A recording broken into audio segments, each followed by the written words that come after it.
الحمد لله وكفى والصلاة والسلام على من لا نبي بعده ولا رسول بعده ولا معصوم بعده لا أمة بعد أمته ولا رسالة بعد رسالته ولا خلافة بعد خلافته ولا شريعة بعد شريعته أما بعد أعوذ بالله من الشيطان الرجيم بسم الله الرحمن الرحيم من جاء بالحسنة فله عشر أمثالها ومن جاء بالسيئة فلا يجزى إلا مثلها وهم لا يظلمون رب اشرح لي صدري ويسر لي أمري واحلل عقدة من لساني يفقه قولي رب زدني علما نافعا رب زدني علما نافعا رب زدني علما نافعا سبحانك لا علم لنا إلا ما علمتنا إنك أنت العليم الحكيم. پیارا محبت کے ساتھ درود پاک اللهم صل على محمد وعلى آل محمد كما صليت على إبراهيم وعلى آل إبراهيم إنك حميد مجيد. اللهم بارك على محمد وعلى آل محمد كما باركت على إبراهيم وعلى آل إبراهيم إنك حميد مجيد. محترم سامعین ذی وقار، آج 18 مارچ 2022 اور چاند کی 14 شعبان 1443 ہجری ہے اور جمعے کا دن ہے. بابرکت گھڑیاں ہیں، بابرکت مہینہ ہے.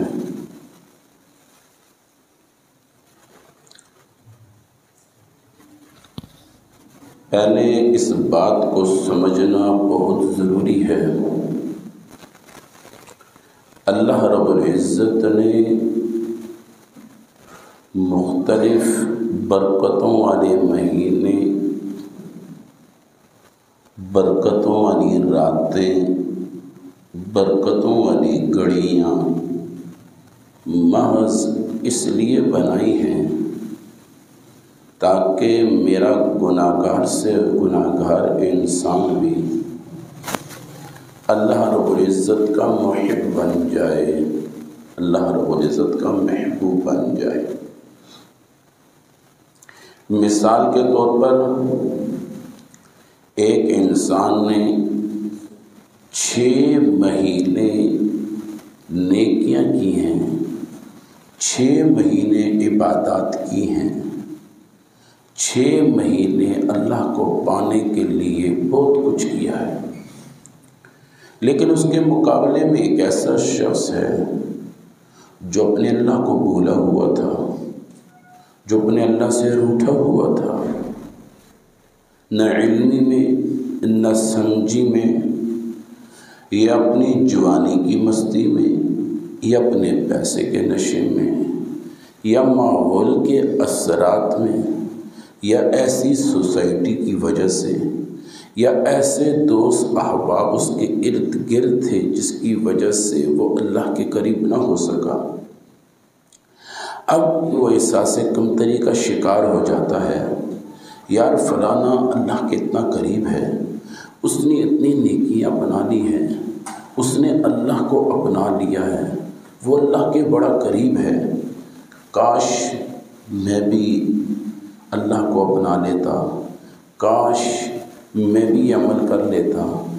لیکن اللہ رب العزت اتنا مہربان ہے، اتنا رحیم ہے، وہ اپنے بندوں کے لیے ایسے مواقع اس نے بنا دیے. اس نے کہا میرے بندے مایوس کیوں ہوتا ہے؟ ایسی راتیں میں نے بنائی ہیں، ایسے دن میں نے بنائے ہیں، ایسے مہینے میں نے بنائے ہیں، ایسے لمحات میں نے بنائے ہیں، ایسے اوقات میں نے بنائے ہیں. تو ان اوقاتوں پہ اگر میرے سامنے آہوزاری کر ہاتھ پھیلا لے، کچھ نیکیاں کر لے، تجھے میں اتنا چل دے دوں گا، تجھے میں اتنا چل دے دوں گا. تو یعنی دنیا کا دستور مختلف ہے. دنیا کے اندر اگر میں نے 5 سال ضائع کر دیے وہ پلٹ کے 5 سال نہیں آتے. میں نے 6 سال ضائع کر دیے وہ پلٹ کے 6 سال میرے پاس نہیں آتے. لیکن اللہ اتنا رحیم، اتنا مہربان ہے، وہ اس نے دین کے اعتبار سے بے شمار ایسے راستے رکھے. یہ میں نے تمہید اس لیے بیان کی کہ میں اگلی آیت بیان کر پڑھنا چاہ رہا تھا. میں نے کہا اس آیت سے پہلے اگر تمہید ہو جائے اس آیت کو سمجھنا آسان ہو جائے گا. من جاء بالحسنة فله 10 أمثالها ومن جاء بالسيئة فلا يجزى إلا مثلها وهم لا يظلمون. اللہ کی لا ریب کتاب، لا زوال کتاب. من جاء، جو شخص لے کر آیا، بالحسنتی، کسی بھی قسم کی نیکی لے کر آیا ہمارے پاس، فلہو، اس نیکی لانے والے کے لیے 10 امثالہا، 10 گنا بڑھا کر ہم اس کو دیں گے. کوئی بھی شخص ہمارے پاس نیکی لے کر آیا، 8واں سپارہ سورۃ الانعام آیت نمبر 160، من جاء بالحسنۃ فلہ 10 امثالها. من جاء، من کوئی بھی شخص، جاء آیا، بالحسنۃ نیکی لے کر آیا، کسی بھی قسم کی ہو، کسی بھی قسم کی نیکی ہو، مال خرچ کر کے نیکی بنائی ہو یا عبادات کر نیکی بنی ہوئی ہو، کسی بھی قسم کی نیکی ہو، فَلَهُ، اس نیکی لانے والے کے لیے 10 امثالها، 10 گنا ہم اس کی نیکی کو بڑھا کر پیش کریں گے. وَمَنْ جَاءَ، جو شخص لے کر آیا، بِالسَّيِّئَةِ، گناہوں کو کسی بھی شکل میں ہو، فَلَا يُجْزَى إِلَّا مِثْلَهَا، فَلَا يُجْزَى إِلَّا مِثْلَهَا، ہم اس کی مثل دیں گے. کیا مطلب؟ ایک گناہ لے کر آیا تو ہم ایک ہی گناہ لکھیں گے. ایک گناہ لے کر آیا، ایک خطا لے کر آیا، ایک سیاکاری لے کر آیا، یہ اس طرح نہیں جس طرح نیکی کو ہم بڑھا کر پیش کرتے ہیں. او مسلمانوں اور دنیا میں رہنے والوں، اللہ اپنے بندوں سے کہہ رہا ہوں، میرے بندوں، میں ایسا نہیں ہوں، میں تو اتنا رحیم ہوں، میں اتنا کریم ہوں. تو ایک نیکی میری عدالت میں لے کر آئے گا، میں اس کو 10 گنا بڑھا کر دوں گا. لیکن یہ فلسفہ تمہارا ذہن گناہوں کی طرف نہ چلا جائے. نہیں نہیں نہیں، اگر میں ایک گناہ کروں گا اس کو 10 گنا بڑھا کر میرے عدالت میں نہیں نہیں نہیں، ایسا نہیں ہوگا. گناہ کو 10 گنا بڑھایا نہیں جائے گا. کوئی بھی گناہ لے کر آیا، فَلَهُ 10 امثالها، ہم اس کو اسی کی مثل، اللہ اللہ، فَلَا يُجْزَى إِلَّا مِثْلَهَا، جس طرح لے کر آیا اس کو اسی مثل ہم دے دیں گے. وَهُمْ لَا يُظْلَمُونَ، ہم ظلم کرنے والوں میں سے نہیں ہیں، ہم زیادتی کرنے والوں میں سے نہیں ہیں. دنیا کے اندر کوئی بھی دستور ہوتا ہے وہ برابری پر ہوتا ہے. کیا مطلب؟ اگر میں آپ کے ساتھ اس طرح نیکی کروں گا تو پھر میں اس طرح کٹوتی بھی کروں گا. دنیا کے اندر اگر میں آپ کے ساتھ اس طرح نیکی کروں گا، اس طرح کی خیر خواہی کروں گا، اس طرح کی اچھائی کروں گا، پھر جب الٹ ہوگا تو پھر اتنے ہی بدلے، اسی درجے کا، اسی معیار کا، اسی انداز کا پھر میرا ظلم بھی ہوگا۔ لیکن اللہ کہتا ہے نہیں، اللہ کی مہربانی ذرا دیکھیے، اللہ کی شفقت دیکھیے، اللہ کا احسان دیکھیے۔ فرمایا من جاء بالحسنۃ فلہ عشر امثالها ومن جاء بالسیئۃ فلا یجزا الا مثلها وهم لا یظلمون۔ تم ایک نیکی میری عدالت میں لے کر آؤ گے، میں اس نیکی کو 10 گنا بڑھا دوں گا۔ اگر تم میری عدالت میں ایک گناہ لے کر آؤ گے، ایک خطا لے کر آؤ گے، ایک سیاکاری لے کر آؤ گے، وہ ایک ہی رہے گی، ہم اس کو بڑھائیں گے نہیں، اسی انداز میں رکھیں گے۔ اللہ، ایک تو یہ بات۔ اب اگلی بات سنیے، نیکی کا انداز اور گناہ کا انداز۔ اللہ اللہ، حدیث پاک میں آتا ہے جب انسان نیکی کا ارادہ کرتا ہے، میں نے فلانی مسجد میں 10 روپے دینے، میں نے فلانے دوست کے ساتھ یہ مدد کرنی ہے، میں نے اس کے ساتھ یہ ہیلپ کرنی ہے، کوئی بھی نیکی ہو، کوئی بھی نیکی ہو، انسان نے بیٹھے بیٹھے ارادہ کیا یہ نیکی میں کروں گا، میں یہ نفل پڑھوں گا، میں قرآن کی تلاوت کروں گا، میں اللہ سے توبہ کروں، کوئی بھی نیکی اس نے سوچ لی، کوئی بھی نیکی کی نہیں، ابھی نیکی کا ارادہ کیا ہے۔ حدیث پاک میں آتا ہے انسان جب نیکی کا ارادہ کرتا ہے، اللہ اس ارادے پر، اس ذہن بنانے پر، وہ مائنڈ بنانے پر ہم اس کی ایک نیکی لکھ لیتے ہیں، صرف مائنڈ بنانے پر۔ اب اس نے نیکی کی نہیں ہے، اس نے مائنڈ بنایا میں یہ نیکی کروں گا، اللہ کہتا ہے فرشتوں اس کی ایک نیکی لکھ لو اس ارادہ کرنے پر۔ پھر اس کے بعد وہ جب نیکی کرتا ہے، جب وہ نیکی کرتا ہے اس کو 10 گنا بڑھا کر لکھا جاتا ہے۔ یہ عام ہے، یہ مسئلہ عام ہے۔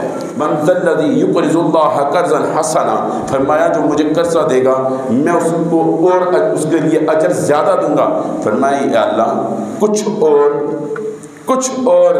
پھر اللہ نے فرمایا تیسرے سپارے میں میں اس کو 700 گنا بڑھا کر دوں گا۔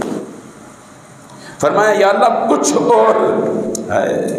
آپ صلی اللہ علیہ وسلم نے ہماری نیکیوں کی کتنی مارکیٹ لگائی۔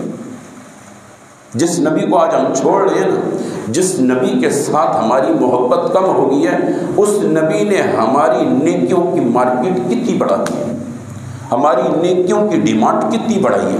لیکن اللہ معاف فرمائے آج ہمارا معاملہ اس نبی کے ساتھ بڑا عجیب، اور نبی علیہ السلام نے اللہ کے ہاں کہا یا اللہ کچھ اور، تھوڑا سا بڑھا دیے، اللہ اللہ، آگے اللہ نے حد کر دی، واللہ یضاعف لمن یشاء، میں اگر اس سے بھی زیادہ بڑھا دوں میرے سے کوئی پوچھنے والا نہیں، میں اس سے بھی زیادہ۔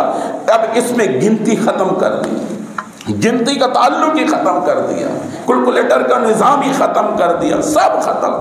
فرمایا واللہ یضاعف لمن یشاء، میں کبھی کبھی نیکیوں کو اتنا بڑھا دوں وہ گنتیوں سے بھی ختم ہو جاتا ہے۔ اللہ اتنا قدردان اپنے پر۔ جیسے میں نے شروع میں کہا نا، ایک انسان 1 سال تک عبادت کر رہا ہے، 1 سال تک، دوسرا بیچارہ لیٹ آیا، اب دل میں حسرت، احساس کم تری، اللہ نے کئی مواقع رکھے نیکیوں کے، یعنی نیک بننے کے، نیکیوں کے مواقع، اپنا قرب حاصل، بے شمار مواقع رکھے، بے شمار۔ اب جیسے رمضان مبارک کی طاق راتیں آئیں گی، اب اس طاق راتوں میں کتنا کچھ رکھا ہے، انا انزلناه فی لیلۃ القدر وما ادراک ما لیلۃ القدر لیلۃ القدر خیر من الف شہر تنزل الملائکۃ والروح فیہا باذن ربہم من کل امر سلام ہی حتی مطلع الفجر. سورج کے غروب ہونے سے لے کے سورج کے طلوع تک یہ پوری رات ہم نے اس رات کو 83 سال کی عبادت سے افضل کر دیا. ایک انسان 83 سال عبادت کرتا اور ایک انسان تو اس ایک رات میں عبادت کرتا ہے. فرمایا ایک رات کی عبادت 83 سال کی عبادت کا اجر ہم دے. کتنے مواقع رکھے. یہ جو جمعے کی رات گزری روزانہ کی بنیاد میں حدیث پاک میں آتا ہے. یہ جو جمعے کی رات گزری ہے یعنی جمعرات ہمارے ہاں کہتے ہیں جمعرات کی رات, وہ جمعرات کی نہیں جمعے کی رات ہوتی ہے. آج جو رات ہوگی وہ ہفتے کی رات ہوگی. آپ نے کبھی دیکھا ہوگا رمضان مبارک میں پہلے روزہ رکھتے ہیں یا پہلے تراویح پڑھتے ہیں؟ پہلے تراویح پڑھتے ہیں پھر اگلے دن روزہ رکھتے ہیں. یعنی رات پہلے ہوتی ہے دن بعد میں ہوتا ہے. دن کیا ہوتا ہے؟ چاند کی رات پہلے آتی ہے, عید کا دن پہلے آتا ہے. عید کی رات پہلے آتی ہے, عید کا دن بعد میں آتا ہے. اسی طرح جمعے کی رات گزر چکی ہے, جمعے کی رات گزر چکی ہے. حدیث پاک میں آتا ہے جیسے جمعرات والے دن اس کا سورج جیسا غروب ہوتا ہے آگے جمعے کی رات شروع ہوتی ہے. حدیث پاک میں آتا ہے جیسے سورج غروب ہو جائے جب تک یہ سورج نہ نکلے جتنے چرند پرند ہیں سب پریشان ہوتے ہیں. جو پچھلی رات گزری نا, ہر رات جمعے کی جتنی راتیں یہ حدیث آپ نے سنی ہے نہیں, میں نے یہاں پر کئی دفعہ بیان کی ہوئی ہے, شاید آپ نے نہ سنی ہو, سن لیں. حدیث پاک میں آتا ہے یہ جو جمعے کی رات ہوتی جو گزر گئی جب تک جیسے یہ غروب ہوتی ہے جب طلوع ہو تک جتنے چرند پرند ہیں یہ سارے پریشان, سب پریشان. یہ پریشان کیوں ہوتے ہیں؟ یہ پریشان اس لیے ہوتے ہیں, حدیث پاک میں آتا ہے قیامت کون سے دن آئے گی؟ جمعے کے دن. قیامت کون سے دن آئے گی؟ جمعے کے دن. اب ان کو تو پتہ نہیں ہے, ان کو صرف یہ پتہ ہے کہ جمعے کے دن قیامت میں اللہ نے اتنی بات ان کے دماغوں میں ڈالی ہے, آگے ان کو نہیں پتہ.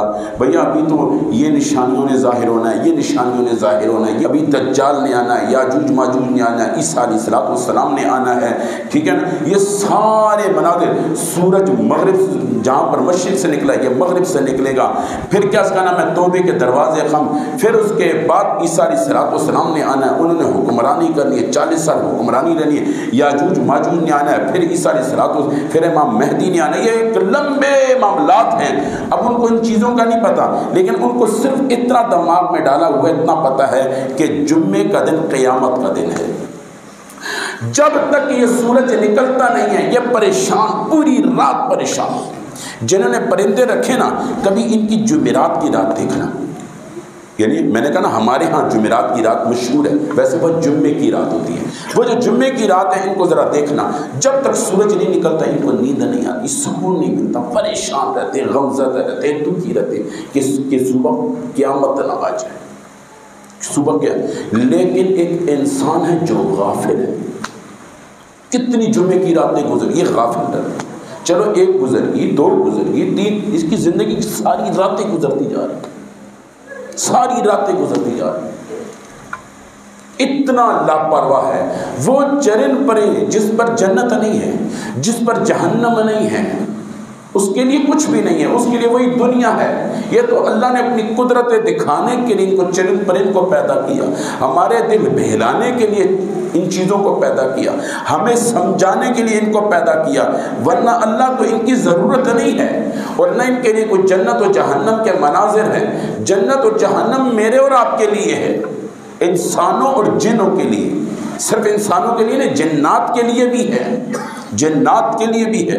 جنوں کے اندر بھی اچھے ہیں, جنوں کے اندر بھی برے ہیں, جنوں کے اندر ولی ہیں, جنوں کے اندر بھی کتب ہیں, جنوں کے اندر بھی ابدال ہیں, جنوں کے اندر بھی اچھے ہیں, جنوں کے اندر بھی برے ہیں, جنوں کے اندر بھی قاتل ہیں, جنوں کے اندر مختلف ہیں. اور ہر مسجد کے اندر ہر جگہ جنات موجود ہوتے ہیں. اس وقت بھی بیٹھ کر ہماری باتیں سن رہے ہیں۔ جنات ایسے ہیں جو مسجدوں کو آباد کرتے ہیں، یہاں پر بھی کہیں جنات یہاں پر موجود ہیں، ہماری گفتگو سن رہے ہیں، ہمیں دیکھ رہے ہیں۔ ہمیں دیکھے نہ دیکھے وہ الگ، میرے اور ان کے درمیان میں، انسانوں اور جنات کے درمیان میں اللہ نے ایک پردہ حائل کیا ہے۔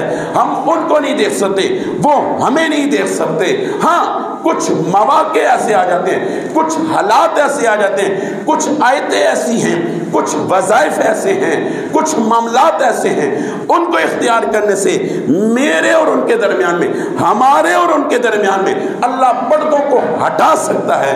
ہم ان کو دیکھ سکتے ہیں، وہ ہمیں دیکھ سکتے ہیں۔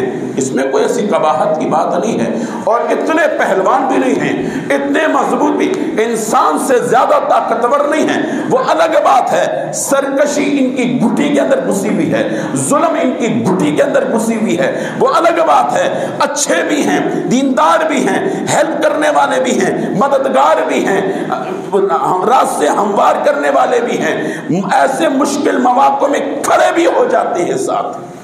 ایسی باتیں نہیں ہیں، آتے ہیں ایسے حالات، انسانوں پر ساتھ کھڑے ہو جاتے ہیں، مدد کرتے ہیں، اور بعض مرتبہ بے شمار ایسی گفتگو بتا دیتے ہیں، نہیں وہ آپ کا خیر خواہ نہیں ہے، وہ آپ کا ہمدرد نہیں ہے، وہ آپ کا قاتل ہے، وہ آپ کے ساتھ وہ بتا دیتے ہیں۔ یہ اتنی بڑی بات نہیں ہے، یہ ہر آدمی کچھ ایسی آیتوں کو مخصوص انداز میں پڑھ کے وہ پردوں کو ہٹا سکتا ہے، وہ ایک الگ بات ہے۔ ان پر قابض ہونا، ان کو اپنی گرفت میں لینا اور ان کو اپنے ماتحت رکھنا، جائز ناجائز وہ مسائل پھر الگ آ جاتے ہیں، وہ پھر الگ۔ ہمارے بہت سے علماء، میرے استاد محترم حضرت منظور مینگل صاحب رحمۃ و برکاتہ علیہ، انہوں نے جناتوں کو بہت پڑھایا ہے، حافظ بنایا ہے، عالم بنایا ہے، بہت کچھ علم ان کو سکھایا ہے۔ یہ اتنی بڑی بات نہیں ہے۔ ہاں وہ الگ بات ہے، ان کے انداز الگ ہیں، یہ منٹ کے اندر ادھر تو منٹ کے اندر ادھر، ان کے اترنے کے انداز، بیٹھنے کے انداز مختلف۔ ہم وہاں سے ایسے چل کر آتے ہیں، وہ ٹریک آ جاتے ہیں، ہو جاتا ہے۔ ہم اوپر جانے کے لیے سیڑھیوں کا سہارا لیتے ہیں، وہ یہیں سے ایک قدم رکھتے ہیں، اوپر چلے جاتے ہیں۔ چلے، اللہ نے مخلوقات بنائی ہیں، مختلف مخلوقات۔ یہ مخلوقات بنا کے اللہ یہ بتانا چاہتا ہے اگر یہ اتنا طاقتور ہے، میں اللہ کتنا طاقتور ہوں گا، اللہ یہ بتانا چاہتا ہے۔ ان کا یہ مطلب نہیں ہے کہ ہم ان سے ڈرنا شروع ہو جائیں، ہم ان سے گھبرانا شروع ہو جائیں۔ صرف آیت الکرسی جو ہے، اللہ اللہ، بلکہ اس لیے تو حدیث پاک میں آتا ہے نا، تین مواقعوں میں تم بسم اللہ پڑھو، یہ تمہیں کچھ بھی نہیں کہہ سکتے۔ تین مواقعوں میں، نمبر ایک لباس اتارنے میں، جب لباس اتار رہے ہو پہن رہے ہو، بسم اللہ، صرف بسم اللہ۔ ویسے دعائیں ہیں، اگر پوری دعا نہیں، بسم اللہ۔ بیت الخلاء میں جاتے وقت بسم اللہ، گھر میں جاتے ہوئے بسم اللہ۔ ان تین مواقعوں میں بسم اللہ پڑھ لو، ان تین مواقعوں میں بسم اللہ پڑھ لو، اللہ تعالیٰ ان کے شر سے محفوظ فرما دیتا ہے، ان کے شر سے۔ کیونکہ حدیث پاک میں آتا ہے جب انسان گھر کے اندر داخل ہوتا ہے، بسم اللہ پڑھے بغیر داخل ہو جاتا ہے، یہ شیاطین ان کے ساتھ داخل ہو جاتے ہیں۔ یہ جنات ہے نا، یہ بھی شیاطین کی قسمیں ہیں۔ جنات آگ سے ہے، جنات جو ہے انسان مٹی سے پیدا ہوا، جنات کی پیداوار آگ سے ہے، یہ آگ کے شعلے سے بنتا ہے، وہ الگ ہے اس کی۔ بلکہ میں کراچی میں تو اس میں نے 10-12 بیان کیے ہوئے ہیں۔ جنات کی عمر کتنی ہے، ان کے بچوں کی عمر کتنی ہوتی ہے، ہمارے یہاں جنات کے بچے ہیں، اور جب پوچھا جاتا حاضری کر کے کتنے، اور جی ہم 25 سال کے بچے ہیں، 350 سال کا جنات کا بچہ ہوتا ہے۔ جنات کا جو بچہ وہ کتنی عمر ہوتی ہے اس کی، 350 سال، 350 سال کا جنات کا بھی بچہ ہوتا ہے۔ یہ قرآن میں اس کے معاملات لکھے ہیں، قُلْ أُوحِيَ إِلَيَّ أَنَّهُ اسْتَمَعَ نَفَرٌ مِّنَ الْجِنِّ فَقَالُوا إِنَّا سَمِعْنَا قُرْآنًا عَجَبًا يَهْدِي إِلَى الرُّشْدِ فَآمَنَّا بِهِ وَلَن نُّشْرِكَ بِرَبِّنَا۔ اور پورا ایک منظر ہے، پورا ایک نظام ہے، ایسی کوئی بات نہیں ہے۔ یعنی وہ بات الگ چلی تھی، اچھے بھی ہیں برے بھی ہیں، انسانوں میں اسی طرح جنات میں بھی ہیں۔ میں بات کر رہا تھا اللہ رب العزت سے، آپ صلی اللہ علیہ وسلم نے فرمایا یا اللہ میری امت نیکی کرے اس کو کچھ بڑھا دے، بڑھاتے بڑھاتے اضعافا مضاعفا، ہم جتنا بھی بڑھا دیں کچھ، جیسے کہ حدیث پاک میں آتا ہے انسان اللہ کی رضا کے لیے کسی کے جنازے میں شریک ہوتا ہے، احد پہاڑ کے برابر اجر ملتا ہے، دفنانے میں شریک ہو جائے ایک احد کے پہاڑ کے برابر اجر ملتا ہے۔ اور اسی طرح جو ہم گلاس پانی پیتے ہیں، اگر اس وقت ہم نبی علیہ السلام کی سنتوں کو سامنے رکھیں، اللہ اللہ، فرمایا سیدھے ہاتھ میں پانی کو پکڑنا، پھر دیکھ کر دیکھنا، بیٹھنا 3 سانسوں میں، شروع میں بسم اللہ، فرمایا 6 سنتوں کا اہتمام تو نے کیا اور 600 شہیدوں کا اجر میں نے تجھے دے دیا۔ یہ جو پرندے ہیں نا، پرندے صبح کے وقت جب تک یہ سورج نکلتا نہیں ہے یہ پریشان ہوتے ہیں، لیکن ایک انسان ہے جس کو پتہ بھی ہے موت برحق ہے، جس کو پتہ بھی ہے موت برحق ہے، باوجود اس کے یہ غافل ہیں۔ یہ کچھ دن پہلے کی بات ہے، ایک جگہ کے جنازے میں اللہ کا کرنا ایسے تھا، جس کا ہم نے جنازہ پڑھا اس کا دوسرا بھائی 3 سال سے بیمار تھا، اس کا بھائی 3 سال سے بستر پر ہے، وہ ابھی تک بیمار ہے۔ جو صحیح سالم بھائی تھا دل کا اٹیک آیا، اللہ کو پیارا ہو گیا۔ یہ کچھ دن پہلے ہی بات، یہ اللہ کی تقسیم ہے۔ کتنوں کو ہم نے دیکھا بستروں سے اٹھ گئے، اور کتنوں کو دیکھا چلتے ہوئے کو ہم نے اللہ کے پاس جاتے ہوئے۔ یہ اللہ کی تقسیم ہے، یہ کوئی اتنی بڑی بات نہیں ہے۔ یعنی ہمیں معلوم بھی ہے، ہماری موت کا ہمیں پتہ نہیں ہے۔ جیسے میں نے ایک دفعہ جمعے میں کہا تھا، بابا صحت موت سے دور نہیں کر سکتی، بیماری موت کے قریب نہیں کر سکتی، موت کا فیصلہ اٹل ہے، اٹل۔ اور دوسری بات بابا، بات سے بات میں جس طرح موضوع پہ آنا چاہتا ہے بہت آگے نکل گیا، کہاں سے کہاں نکل گیا۔ یہ جو آج ہے جی شعبان کی 14 تاریخ ہے، آج شعبان کی کیا تاریخ ہے؟ 14۔ آج رات جو ہے شعبان کی 15 تاریخ ہے، آج رات شعبان کی کیا ہے؟ 15 تاریخ ہے۔ اس پر بے شمار بحث ہے جی، علماء کی، محدثین کی، فقہاء کی، مفسرین کی، بے شمار بحثیں ہیں اس پر، لیکن اس کا خلاصہ کلام میں آپ کو سنا دیتا ہوں۔ خلاصہ کلام نمبر 1، یہ جو شب برات ہے اس کو شب برات کیوں کہتے ہیں؟ شب کا معنی رات، برات معنی بری ہو جانا، گناہوں کو مٹانے والی رات، شب برات، ایک بات۔ نمبر 2، اس رات کے اندر عبادت کرنا، اگلے دن روزہ رکھنا، اس کا تعلق مسائل سے ہو جاتا ہے۔ اس کا تعلق کس سے ہوتا ہے؟ مسائل سے۔ مثال کے طور پر جیسے جی جمعے کی نماز ہے، اس کا تعلق کس سے؟ مسائل سے۔ اور جی جمعے کی نماز کس وقت پڑھنی چاہیے، اس کے لیے اصول ضابطہ کیا ہے، ہر جگہ پڑھ سکتے ہیں نہیں پڑھ سکتے، کن مواقع میں پڑھنی چاہیے، پھر کون سے لوگ پڑھ سکتے ہیں، ہر آدمی پڑھ سکتا ہے، بیمار پر جمعے کی نماز ہے یا نہیں، عورت پر جمعے، پھر مسائل سے مرتب ہوتے ہیں، یعنی حکم ہے تو اس کے مسائل مرتب ہوتے ہیں۔ مثال کے طور پر یہ حکم ہے رات کی عبادت کرنا، اگلے دن روزہ رکھنا ہے، تو پھر لامحالہ جو حکم ہوتا ہے پھر اس کے مسائل بھی ہوتے ہیں۔ اس کے اب مسائل کہاں ہیں؟ مسائل موجود نہیں ہیں، معلوم ہو یہ حکم بھی نہیں ہے۔ ہاں اب اس بات پہ آتی ہے بات، بے شمار علماء، بے شمار ہمارے بزرگ، انہوں نے اس رات میں عبادت کی ہے، پھر اس کے فضائل ہیں۔ عائشہ رضی اللہ تعالیٰ عنہ سے روایت ہے، میں نے بسترے میں دیکھا رسول اللہ صلی اللہ علیہ وسلم موجود نہیں تھے، پھر تھوڑی دیر کے بعد دیکھا رسول اللہ صلی اللہ علیہ وسلم سامنے سے آ رہے تھے، یعنی جنت البقیع سے آ رہے تھے۔ میں نے پوچھا یا رسول اللہ آپ کہاں گئے؟ آپ نے فرمایا میں جنت البقیع میں گیا تھا اور پھر میں وہاں سے آ رہا، لیکن جو آج کی رات ہے اس رات میں اللہ تعالیٰ اتنے لوگوں کی بخشش کرتا ہے، اس کی مثال بنو کلب کی بکریوں کے بالوں کے دفتی ہے، یعنی جتنی بنو کلب کی بکریوں کے بال ہوتے ہیں اس بال کے برابر اللہ بخشش کرتا ہے، اس بال کے برابر اللہ تعالیٰ بخشش کرتا ہے. اب وہ الگ بات ہے، روایت ضعیف ہے لیکن حدیث موجود ہے. بے شمار ایسی ساری باتوں کا خلاصہ میں نے پہلے کہا نا، 2 چیزیں سمجھے. نمبر 1، جو اس بات کی تردید کرتے ہیں ہم ان کو غلط نہیں کہہ سکتے، یہ ذہن میں رکھا. کیوں؟ ایک اصول فقہا نے خود مرتب کیا ہوا ہے. انہوں نے فرمایا کسی بھی حکم کو بتانے کے لیے، کسی بھی حکم کو سمجھانے کے لیے کم از کم ان احادیث کا ایک مجموعہ ہوتا ہے. اس حدیثوں کا جو مجموعہ ہوتا ہے وہ حسن لغیرہ تک تو ہو. کہاں تک ہو؟ حسن لغیرہ تک تو ہو. تو معلوم ہوا یہ سارے فضائل اگر لیے جائیں، اس موقع پر میں اتنی روایات بیان کرنا مشکل ہے، میں ساری روایات مانتا ہوں. ساری روایات جتنی موضوع روایات ہیں اگر جمع کیا جائے حسن لغیرہ تک نہیں پہنچتی. جب حسن لغیرہ تک نہیں پہنچتی تو احکام بھی لاگو نہیں ہوتے. یہ میرا نہیں ہے کہ میں مولوی ہوں میں کہہ رہا ہوں، نہیں، یہ محدثین فرماتے، میں نہیں فرماتا.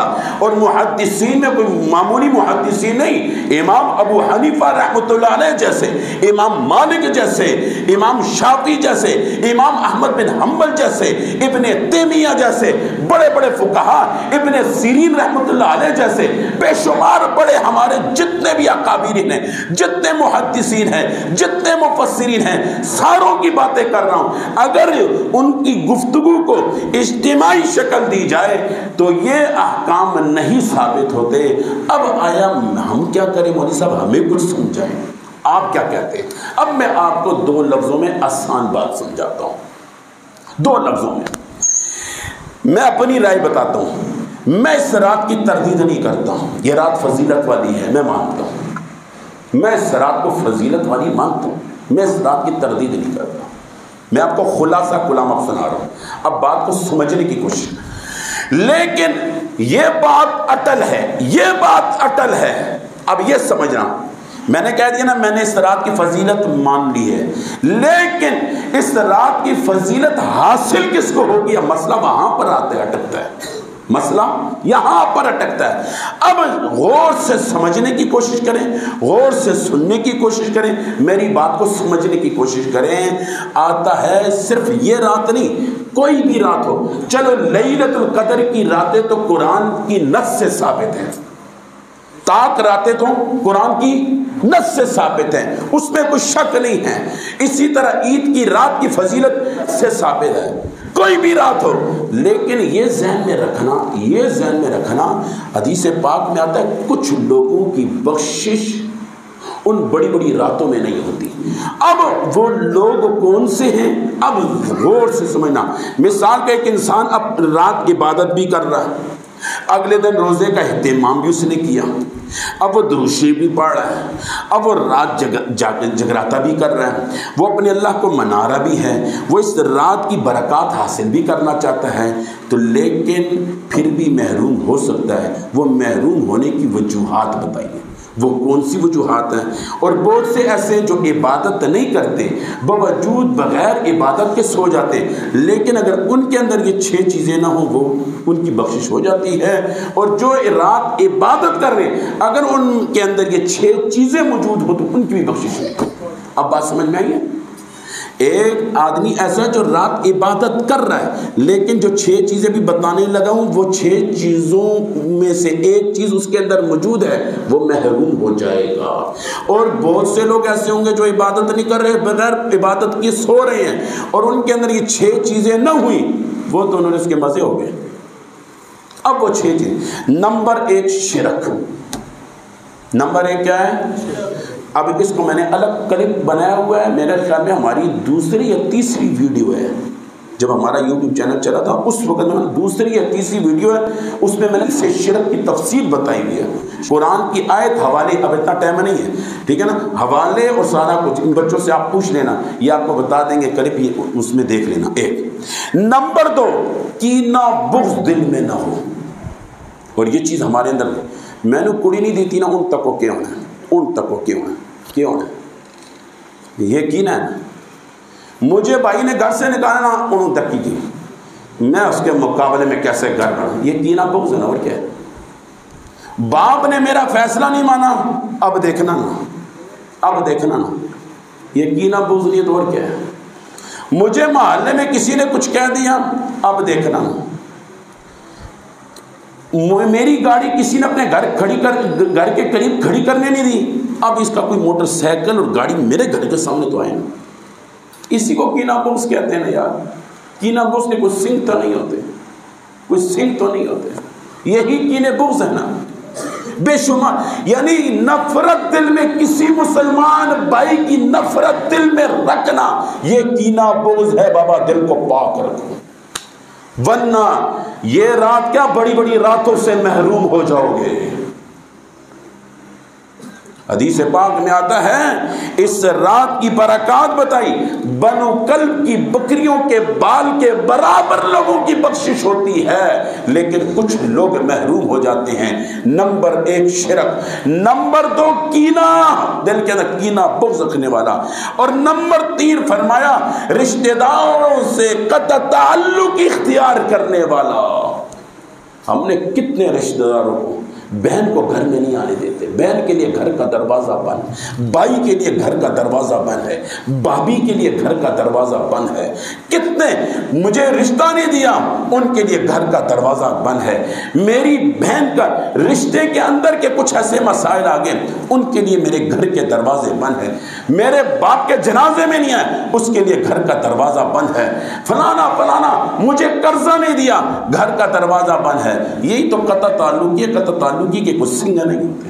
نمبر 1 شرک، نمبر 2 کینہ، نمبر 3 رشتہ داروں سے قطع تعلقی، نمبر 4 شلوار کا ہمیشہ ٹخنوں سے نیچے رکھنا۔ اکثر لوگوں کی شلواریں یہ ٹخنوں سے نیچے ہوتی ہیں۔ یہ جو ٹخنا ہے پاؤں کا نیچے ہماری شلواریں، حدیث پاک میں آتا ہے جس کی شلوار ٹخنوں سے نیچے ہمیشہ رہے گی۔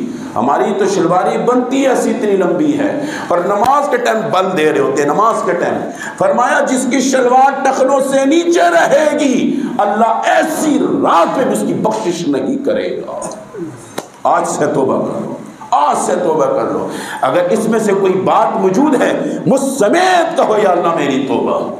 نمبر 1 شرک، نمبر 2 کینہ، نمبر 3 رشتہ داروں سے قطع تعلقی، نمبر 4 شلوار کا ٹخنوں سے نیچے، نمبر 5 والدین کا نافرمان، والدین کا نافرمان، آنکھیں اٹھا کر بات کرنا، بڑبڑ کرنا، تینوں کی پتہ، واہ تجھے بڑا پتہ لگ گیا، پیدا تجھ سے ہوا، پتہ تجھے لگ گیا۔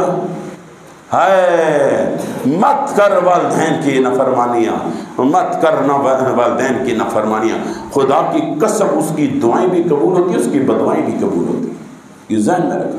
بیٹا گل سن، ججون میں ہم جاؤں میں عبادت کرنے جا رہا ہوں، اور بابا پہلے ادھر بات سن، عبادت قبول ہوگی۔ ماں تینو بلا رہی ہے، باپ بلا رہا ہے، اس نے کسی کام کا کہا یہ مسجد میں گھس گیا، اس نے کسی کام کا کہا یہ کسی محفل میں گھس گیا، پہلے اس کی بات سن، ماں کیا کہہ رہی ہے، والد کیا کہہ رہا ہے۔ اللہ معاف فرمائے۔ نمبر 6 شراب پینے کا عادی، جو شراب پیتا رہتا ہے اس کی بھی اللہ اس رات میں بخشش نہیں کرتا۔